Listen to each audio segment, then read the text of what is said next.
So fentanyl, right? Everybody's like, how do you attack fentanyl? How do you stop this stuff? Okay, yes, let's go after the gangs, the narco-terrorists down in Mexico. 100%. You got to go after the cartels, the drug trafficking organizations.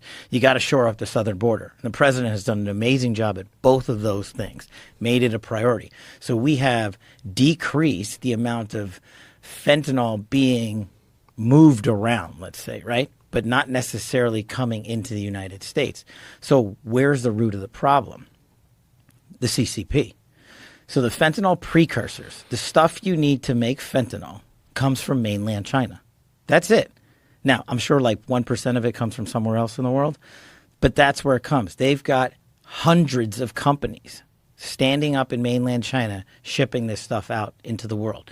Now, their cover is that fentanyl has, and it does have a legitimate lawful purpose in terms of an anesthetic or medical use for anesthesiology related stuff. Okay, so there's like a minimal use for it. And what the CCP has done is they've come out and said, this is like the biggest, like, talk about the devil pulling the wool over the world's eyes. They're like, we don't make fentanyl. They're right. They don't. They just give you all the ingredients for it and ship it to Mexico. And then what they did was, to trick the world, they came out and said, hey, we're going to not sell precursor X. They're like, so now we're out of the fentanyl trade entirely.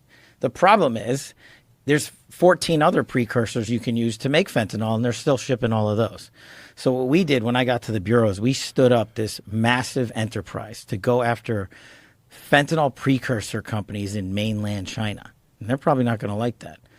And what they're doing now to get cute is they're shipping that stuff not straight to here. They're going to places like India, and I'm also doing operations in India.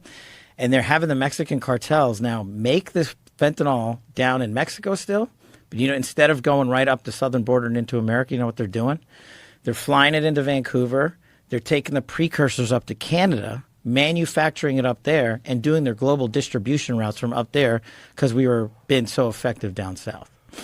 Oh, yeah, it's a huge lift, but part of it is Americans just don't understand the depth and depravity of fentanyl. But what's worse is fentanyl. You don't hear fentanyl deaths in China. You don't hear fentanyl deaths in India. You don't really hear fentanyl deaths in England, Australia, New Zealand, our Five Eyes partners in Canada.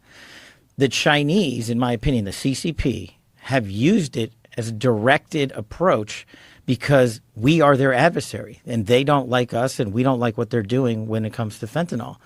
And their long-term game is this. How do I, in my opinion, kneecap the United States of America, our largest adversary? Well, why don't we go and take out generations of young men and women who might grow up to serve in the United States military or become a cop or become a teacher? And that's what they're doing when you wipe out tens of thousands of Americans a year. It's a long-term plan for them. Oh, that is such a dark, dark thing. It is, but we're on it.